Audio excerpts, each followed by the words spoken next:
Estamos de regreso en Días de Radio.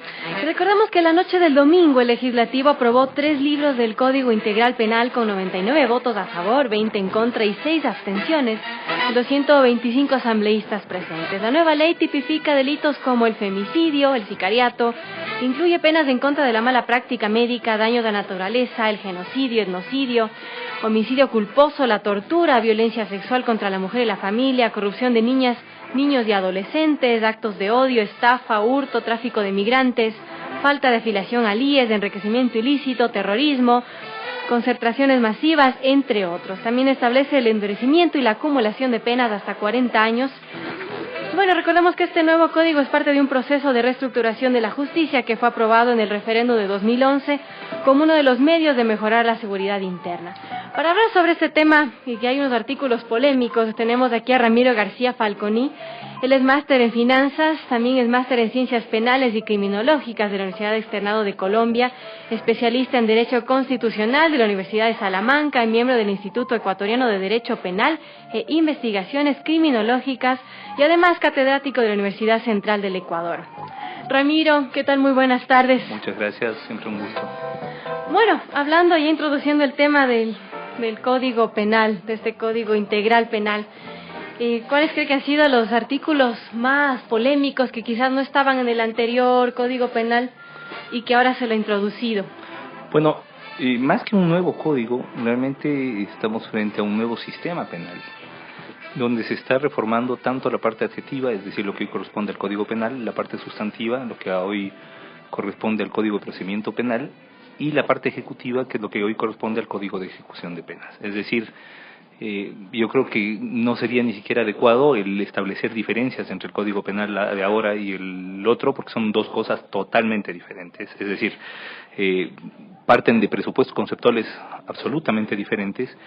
El Código Penal vigente es un Código Penal que data de 1938, que es una copia del Código Penal belga de 1936, que a su vez fue una codificación del Código Penal belga de 1880. Es decir, conceptualmente lo que tenemos ahora es un código que responde a presupuestos conceptuales del siglo XIX.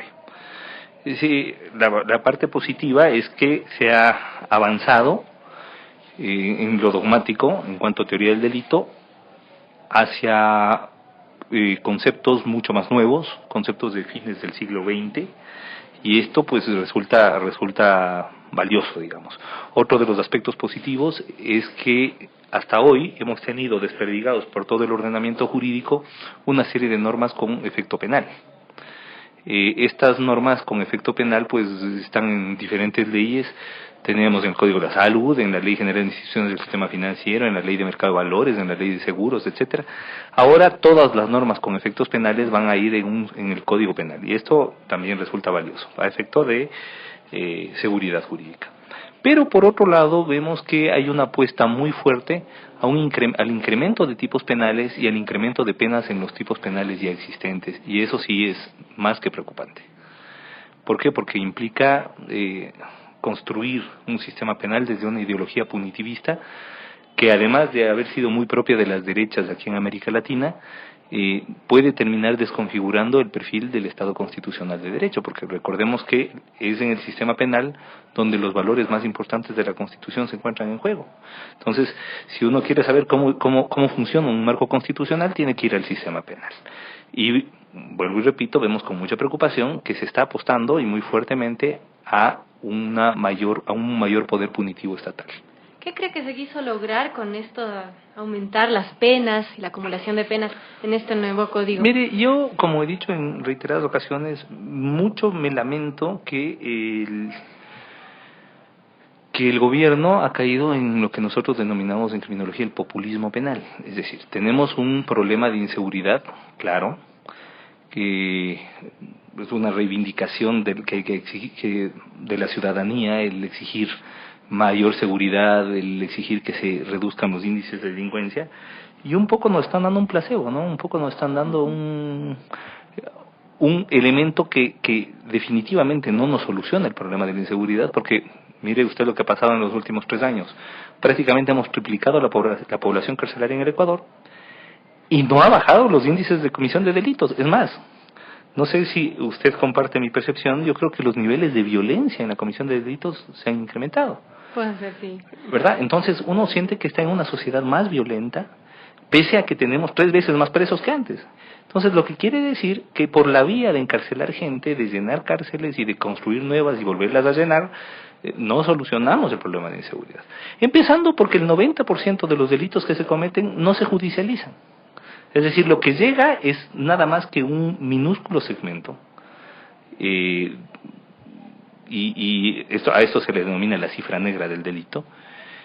Así que es una ficción, ¿no? Pero bueno, claro, es una ficción que vende. Es decir, en principio, cuando vemos que cerca de nuestra casa se instala un EQ 911, respiramos un poco aliviados y nos sentimos un poco más seguros. Lo cual también es una ficción. Es decir, el delito no es un problema policial, no es un problema carcelario, no es un problema normativo, es un problema social. Y mientras no se nos enfoque desde esa perspectiva, no vamos a encontrar las verdaderas soluciones. Por ejemplo, ¿qué delitos se han tipificado en este nuevo código? ¿Me podría comentar que son los más, por ejemplo, más polémicos, más problemáticos? Esa es otra cosa. La supuesta tipificación de nuevos tipos penales que existe, pero algunos tipos penales viejos los estamos llamando nuevos porque ahora le cambiamos el nombre. Por ejemplo, el tema no es que se ha tipificado el sicariato ya estaba tipificado desde hace rato. El asesinato por paga, por remuneración o promesa, eso hace rato que estaba tipificado. Ahora le llamamos sicariato, lo hemos tipificado como un delito autónomo. Bingo, ya no vamos a tener sicarios. Mentira, ese no es el problema. Entonces, yo creo que estamos siguiendo la ficción de la seguridad por la vía penal. Y si hay algo que nos ha demostrado la historia y la experiencia, es que el sistema penal no da seguridad. Estamos pidiendo algo que no nos puede dar. Lo que nos puede dar es un montón de presos. Lo que puede hacer es desconfigurar el esquema constitucional. No nos puede dar más seguridad, porque la seguridad no depende del sistema penal. Partiendo de que el sistema penal actúa ex post, no ex ante. Es decir, actúa cuando ya el bien jurídico se vulneró, ¿verdad? No es que protege a la vida, actúa cuando ya lo mataron. Entonces, eso tenemos que tenerlo claro. Y vuelvo y repito, hay una apuesta punitivista muy fuerte que coincide además con el sector más reaccionario de oposición de la derecha. Si usted ve el discurso del gobierno y el discurso social cristiano, prácticamente no difieren en materia penal. Es más, por ejemplo, en el tema del aborto, a la final quien reivindicó la posición de Alianza País terminó siendo un miembro de la bancada de Social Cristiano Madera de Guerrero, quien dio los argumentos en favor de mantener el tema del aborto tal cual está. Y esto, desde cualquier perspectiva de izquierda, resulta más que cuestionable. Usted ha visto que cada vez más el señor presidente pues apela a sus creencias religiosas a efecto de justificar posiciones jurídico-políticas. Crea lo que quiera, pero el hecho de que yo crea, por ejemplo, el hecho de que yo sea musulmán, por decir algo, no significa que jurídicamente voy a justificar cierto trato diferenciado a la mujer, pues. O sea, estamos en un estado laico, o al menos eso nos dice la Constitución. Sin embargo, las creencias católicas del presidente impiden de que se avance en temas, por ejemplo, como la descriminalización de un segmento del aborto que aparece hasta más que racional, como es el de la mujer violada. Pues sin embargo es una posición muy conservadora, ¿no? Pero terriblemente conservadora, que tradicional ha sido defendida por los sectores más reaccionarios de las derechas. Entonces, pero lo preocupante además es ver no solamente la sumisión, sino, porque ya no es consecuencia, esto ya es sumisión, esto ya es vasallaje, ¿no? De parte de los asambleístas y las asambleístas, sobre todo las asambleístas, que además ahora tuvieron la posibilidad de contrastar su discurso de siempre con una praxis. Ok, toda la vida has tenido un discurso de defensa de la mujer. Ahora, hoy tienes el chance. Eres asambleísta y tienes la posibilidad de eliminar esa tipificación que constituye una revictimización de la víctima de violación. ¿Qué es lo que le estoy diciendo? Si a usted le viola, y concibe producto de esa violación, y usted decide abortar el producto de esa violación, la encarcelo, la proceso penalmente y va a terminar imponiéndose una pena. Esto yo creo que es impresentable, se le vea por donde se le vea. ¿Qué pasa con esta tipificación del delito de femicidio? Eso ya existía antes en el código anterior. No, el femicidio no es otra cosa que el asesinato agravado en razón de las circunstancias en las que se cometió y sobre todo del género de la víctima, que la víctima sea mujer. Pensar que con esto está protegiendo los derechos de la mujer, eso es un cuento. Pensar que la persona que ha decidido matar, primero, la persona que decide matar parte del supuesto psicológico de que no va a ser encontrado. Nadie dice voy a matar para que enseguida pase lo que pase. Claro. No. Es más, toda persona que ha decidido matar hace un mayor o menor ejercicio de planificación, que dependerá de sus medios, de los medios con los que cuente, dependerá de su formación, en algunos casos es muy elaborado, en otros casos es muy burdo, generalmente los que son muy burdos son los que caen, porque si usted va a la cárcel va a ver que los que están adentro no están tanto por lo que hicieron, sino que lo que hicieron lo hicieron mal, porque si hubieran hecho bien no estarían presos. Entonces no solamente estamos encarcelando un poco como que a los más tontos, digamos. Y la persona que decide matar, sobre todo la que decide matar a su pareja, por muy pasional que sea esto, yo le diría que en más de un 80% hay una estructura de planificación. Con excepción, por ejemplo, de aquellos crímenes pasionales por descubrimiento, por ejemplo, de la persona que le encuentra a su pareja en la cama con otro, por decir algo. Entonces, claro, en ese caso no hay planificación, hay una actuación casi instintiva, claro. Pero normalmente el crimen pasional no es tan pasional. Es bastante racionalizado, no digo que sea racional, pero es bastante racionalizado en el sentido de que se emplea mucha actividad intelectual en esto. Y claro, se parte además de la premisa de la impunidad, es decir, voy a matar y lo voy a hacer tan bien que no me van a encontrar y no me van a poder ligar con este delito. Pensar que por subirle 5 años más u 8 años más vamos a disuadir a esta persona de su proyecto resulta delirante. Y es más, acá seguimos repitiendo tonterías y lo repetimos además sin beneficio de inventario. Ya hay otros países en donde se ha tipificado el femicidio.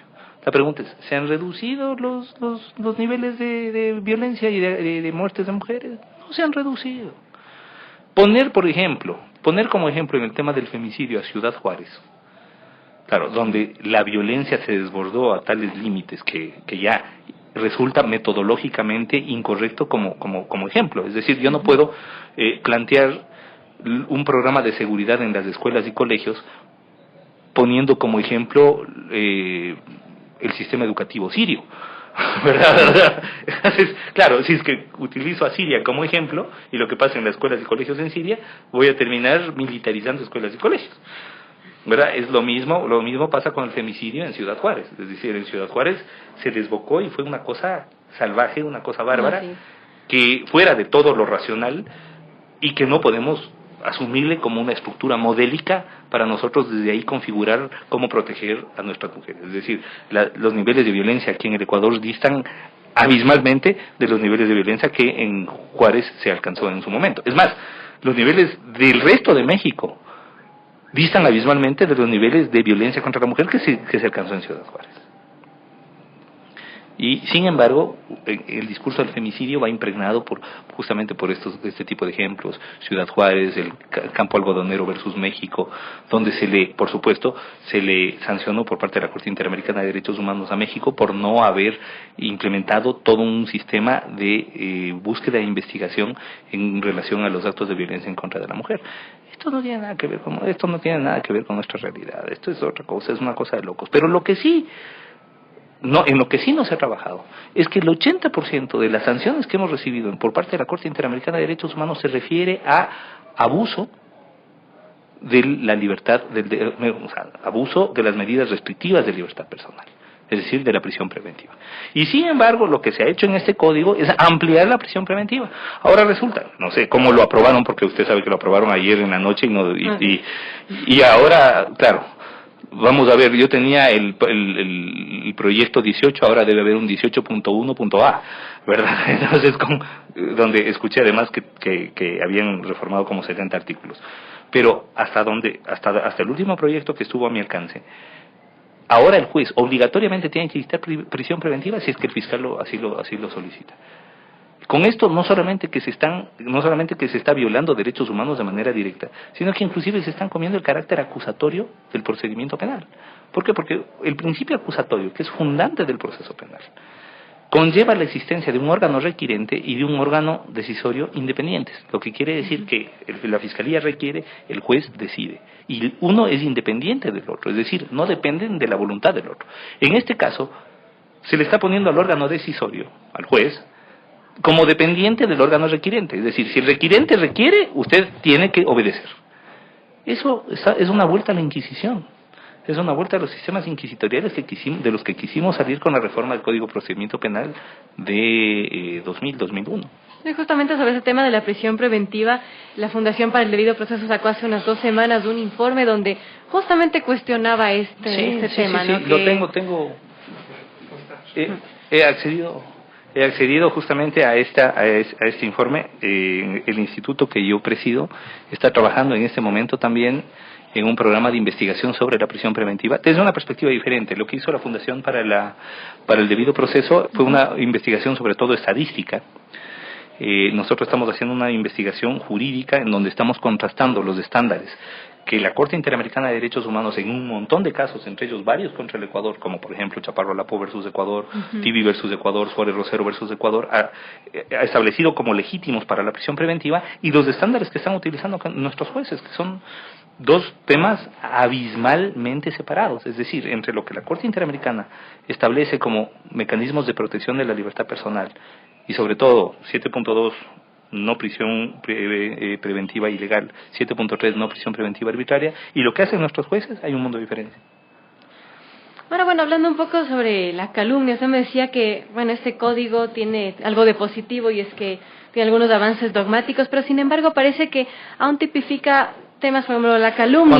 Cuando hablo de avances dogmáticos me estoy refiriendo a avances en la parte general del libro primero, es decir, la inclusión por ejemplo, de categorías dogmáticas, de la tipicidad, de la antijusticia, de la culpabilidad, la especificación además de dolo y culpa, la nueva dogmática del delito culposo, que liga además a la infracción al deber objetivo de cuidado, la nueva dogmática del delito omisivo, que liga a una posición de garante y a la evitabilidad del resultado.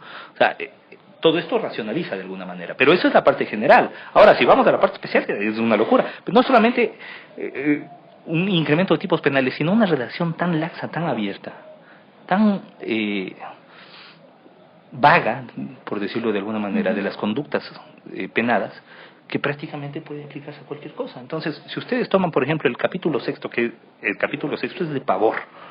El capítulo 6 del libro primero se refiere a los delitos contra la seguridad del Estado constitucional, que no es otra cosa que un manual de represión a la protesta, o sea, donde a la final hemos incluido todas las conductas constitutivas de protesta, las que son propias de la protesta, y las hemos incluido ahí como delitos. O sea, si ustedes hacen un ejercicio mental, por ejemplo, a ver, ¿qué pasa si 10 personas se toman una carretera y rompen un pedazo de carretera? Y van a ver que le pueden aplicar 2, 3 y hasta 4 tipos penales diferentes. Con adicional, que en la parte general, que esto podría ser un avance, si es que fuera racionalizado, se incluye el concurso real de acciones. Ojo con esto, que este es un aspecto técnico, pero que con unos efectos penales muy jodidos. El concurso real de acciones tiene como efecto penológico la acumulación de penas de hasta 40 años. Cuidado nuestros jueces, porque esa es otra cosa. Yo soy profesor de Derecho Penal, y soy profesor dentro y fuera del país. Así que conozco bastante bien el entorno académico, aparte de que soy abogado litigante y he sido juez también de la Corte Provincial, pero como académico me ha tocado ser profesor en varias ocasiones de jueces y fiscales. Y es más, últimamente he dado algunos cursos a jueces y fiscales. Y le puedo decir así, que tanto como el 90% no está listo para la implementación de estos nuevos instrumentos jurídicos que trae el Código. Lo que significa que va a haber una aplicación errónea, y una aplicación errónea en materia penal es peor que una aplicación errónea en materia médica. Indudable. Porque a la final terminamos todos presos. El concurso real tiene como efecto penológico la acumulación de penas, donde el juez se equivoca, por ejemplo, y empieza... Cuando hablo de concurso de acciones estoy hablando cuando una conducta puede subsumirse dentro de varios tipos penales o dentro de un mismo cúmulo de delitos se han cometido una serie de conductas. Por ejemplo, el grupo que va a robar un banco, o sea, mata al guardia, invade propiedad privada, dispara, utiliza armas ilegales, lesiona, qué sé yo, usa explosivos. Entonces usted tiene una serie de elementos, una serie de conductas que a la final terminan confluyendo en un solo grupo y que hasta ahora lo hemos resuelto por la vía del concurso ideal, es decir, la aplicación de la pena correspondiente al delito más grave. Bueno, pues ahora con el concurso real tenemos acumulación de penas de hasta 40 años, que en el caso, bueno, usted es muy jovencita, pero por ejemplo en mi caso, que yo tengo 43 años, esto significaría de facto una cadena perpetua. Entonces lo que podemos estar implementando acá es la cadena perpetua, por esa vía, y eso es gravísimo. Si es que los jueces, por ejemplo, consideran que robar 7 celulares en 7 días diferentes implica concurso real de acciones, vamos a terminar aplicándole cadena perpetua a la habitualidad. Por robar un celular. Por robar celulares. Ahora, por ejemplo, en este tema de la calumnia, sigue tipificándose como un delito penal y no va al campo civil como debería ser según los estándares internacionales, ¿no? Mire, ahí este es otro de los temas en donde vemos que existe un abismo entre los estándares internacionales de protección de derechos humanos. Lea usted Kimmel versus Argentina, por ejemplo, si quieren ir a las decisiones de la Corte Interamericana de Derechos Humanos. Y vea usted el juicio al universo, y usted va a entender cuál es la diferencia entre lo uno y lo otro, ¿no? Entonces, lastimosamente vemos, pero no solamente con los estándares internacionales de protección de derechos humanos, con lo que dice nuestra propia Constitución.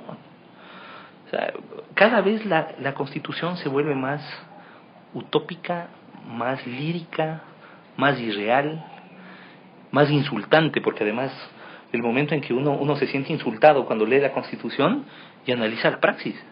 O sea, si yo analizo, por ejemplo, si yo leo la parte del artículo 76 de la Constitución, todos los derechos de la defensa, el debido proceso, etcétera, y luego tengo que enfrentar un juicio y veo la diferencia entre lo que pasa en el juicio y lo que dice la Constitución, me siento insultado. Entonces, esto es más o menos como llenarse la boca diciendo este es el único país que tiene la naturaleza como sujeto de derechos, pero vamos a explotarle a Suní. Entonces, ¿de qué me sirve que la norma constitucional esté redactada de manera tan progre? Es decir, si mañana llegaran un grupo de extraterrestres y se ponen a leer nuestra Constitución y la Constitución alemana, por ejemplo, o francesa, va a llegar a la conclusión de que aquí los niños tienen más garantías, los ancianos tienen más garantías, tenemos mejores garantías de debido proceso. Pero por supuesto. Sí, pero recuerda que así eran todas las constituciones de Europa del Este también. Libertad de asociación, libertad de expresión. Y en la práctica... En la praxis, el problema y esto es algo que se nos está planteando así muy claro. Definitivamente en América Latina este proceso neoconstitucional, que sobre todo enfocó su fe a la estructuración de nuevas constituciones, tiene que enfocarse más bien a adecuar la praxis institucional a las normas constitucionales. No estamos cumpliendo mínimos constitucionales. Mire, por ejemplo, lo que está pasando en el sistema penal es demencial. Es casi fascista. Triplicar en 2 años y medio el número de presos en el Ecuador. Yo creo que es una cifra que es bastante decidora, digamos, es como una cifra que nos demuestra claramente lo que está pasando acá. Y que nos demuestra además algo que no es sano. ¿Por qué? Porque, como le decía, en el sistema penal es donde se encuentran en juego los valores fundamentales de la Constitución. Claro. Por lo tanto, si tenemos un sistema penal represivo, no podemos decir que tenemos una Constitución garantista y un entorno garantista institucional. Eso no es así. Me quería dar la bienvenida, ya que Estefan habló antes de que lo presente. La bienvenida se agrega a este panel Stefan Köffner. Él es corresponsal de medios angloparlantes en Ecuador desde 2007 y bueno, también de la revista Economist, que ha tenido una especie de impasse con el presidente Rafael Correa. De eso hablaremos un poquito más tarde. Presidentes ha tenido. Sí, es un grupo honorífico importante. Bueno, Stefan, ¿tú cómo ves esta aplicación? Si la ves posible, probable, la aplicación de esta ley, de este nuevo Código Integral Penal. Bueno, Mi especialidad o mi conocimiento de temas jurídicos es bastante limitado, ¿no? Pero para el periodismo, tú que eres corresponsal, para el periodismo, ¿cómo lo ves? Yo creo que bastantes de estas leyes, incluyendo también la de comunicación, han sido hechas de una manera tan amplia que va a ser imposible aplicarlas de una manera que no sea selectiva y políticamente deseada. Por ejemplo, este detalle en la ley de comunicación que exige que los titulares se relacionen de cierto modo con el contenido de las notas, ¿no? Uh-huh. Uno lee la prensa pública y eso no se cumple, pero sabemos todos que eso no va a ser el objetivo de la ley. Entonces, ahí creo que va a haber una selectividad del control diseñada hacia el silenciamiento de las críticas. Muy bien, ahora hablando del tema que nos compete en tu caso, Estefan, y es que la revista londinense The Economist respondió a las acusaciones que hiciera el sábado el presidente Rafael Correa, quien afirmó que este medio mentía en un artículo que publicó el 28 de septiembre de este año sobre el caso Chevron, y que afirmó que esta petrolera no es responsable de haber contaminado la Amazonía como lo anunció el gobierno ecuatoriano. En la sabatina, recordemos que el mandatario emplazó a la revista a visitar Ecuador y a meter las manos en esas piscinas para que vean las manos sucias de Chevron, según dijo, y que estos señores, refiriéndose a The Economist, que prueben que la contaminación la dejó Petroecuador, como dice su nota. ¿Qué opinas sobre esto? ¿Qué va a hacer The Economist al respecto? Bueno, yo primeramente no soy periodista de planta de The Economist y por nada soy vocero de The Economist.